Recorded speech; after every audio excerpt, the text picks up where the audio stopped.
On January the 10th, 2010, we completed the expropriation, is another quote from Dan Matheson. January the 10th, 2010. That statement is the farthest from the truth. All they did at that time was they got possession. That was the beginning of the fight, not the end of the fight. Now is when we turn around and talk about all that happened and the damages and what I was talking about, the full payment. But it's important for everybody in Stratford to get this point. Wendy and I have Section 41 and 42 rights. Those are rights for the return of the land. They go beyond our lives, they go forever, as long as the company exists. If it's used for the reason it was taken, we have no rights. But the minute that changes, we do. Now, you may already understand that I gave the city notice a few weeks ago that because they've now said we don't want the land anymore, we want just anybody to come forward with a proposal. We signed a memorandum of understanding with River's Edge. The door's open. What they have said is, whatever reason we took it, we're not using it for that reason now. That triggered those rights. I'm pretty sure that Dan and the rest of the council will say, well, we disagree. So it'll have to be resolved. But that's out there forever. Even if the courts, the Ontario Municipal Board said, Mr. Ryan, you're going too far with the rights and Dan's going not far enough. Somebody's going to spell out those rights, and they exist for a reason. So we don't ever go away. I think you've dealt a bit with the next quote, but perhaps there's something you'd like to add. You mentioned Roger Black, and Roger Black said, quote, noted mayor's comment that the expropriation was completed, adding the mayor said it's not an issue. We need to know where it is. Well, there's no sense repeating what I've said, but essentially I've explained that we're not done yet, and that we will have to finish with the procedural order, complete the discoveries, and then deal with the return of the land rights if we can't resolve it. And the OMB hearing will have to be finished. And just to give you an idea, you may recall the expense of finishing the hearing at the OMB for the Walmart project. It was approximately $1 million. That pales in comparison to what we're about to do with this expropriation hearing. There's 20,000 documents. There's tons of witnesses. There's 17 years to cover. And this isn't a how much is the land worth. It's how much did the Ryans throw away for 17 years trying to get a project built that the city took, and for all intents and purposes is now admitting they're going to try and build my project again, just without us.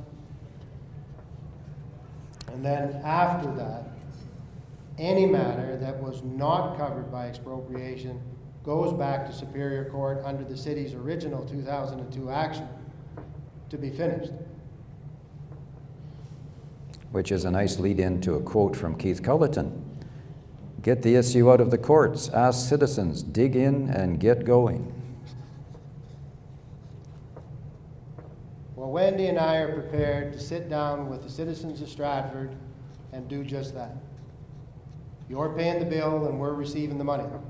I'd hate to think that 11 people get elected can stand between us and a reasonable solution. So I've made it clear to the council that I'd be willing to meet with them. They have no interest.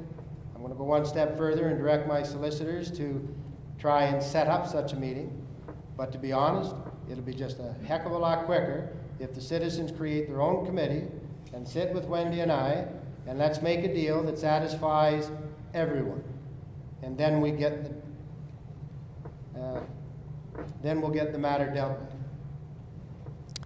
And continuing with Keith Culleton, another quote, we've had tremendous slowdowns. A former owner keeps coming forward and taking us to court. Well, I've covered most of it, but I want to just bring up a few dates. On December the 8th, 2008 was the first time anybody was aware, or I was aware anyway, that expropriation was on the table. You may fully understand that it was never discussed openly at council that they were going to expropriate. I got a call at 11 o'clock at night from the Beacon asking me for my opinion. I thought he was joking. On June the 15th, 2009, the city registered a plan of expropriation, which they were obligated to do. So we lost 6 months getting from we want to take it to we've registered the plan. January 2010, we entered into minute. I think it ran out of juice. The light's still on. On the other one. It's okay. Use that. So on January the 10th, we signed the minutes of settlement, agreeing that the OMB would determine the final amount to be paid. On January 2012, the claim as it is today was presented to the city. Now you can imagine it takes a little while to organize all that needs to be said in a valuation claim when it covers 17 years and there was a project underway. Since that time, the city has been creating or causing court matters. They refused to carry out the relocation, so we had to deal with that in court. They failed to make a proper payment under Section 25, which we dealt with again in court. That's why we went from the $500,000 to the interim payment of $5 million. And now, of course, they're refusing to come to the OMB, citing we want to go back and see who owns the parking lot. Now, it's interesting, but one of the discussions that we had with the city and is I don't necessarily have to own the parking lot to get some bang for my buck. I get value because of the Downey Street parking lot. I don't own that either. So at the end of the day, it would be kind of senseless to go to the Superior Court to ask them who owns the parking lot if it only changes the total value by $1. But we're going to know that by the time we get through the discoveries on the 11.5 acres.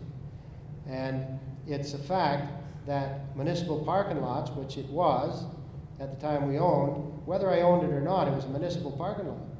And it benefited our land. Therefore, it increases the value. So if I sold you the Cooper site and you knew you had 2 municipal parking lots, that would allow me to increase the value of the land behind those parking lots. So we're not going to the Superior Court first to figure out who owns it. We're going to go to the OMB, figure out what should be paid for the land that's not in dispute, and then decide if we even need to go.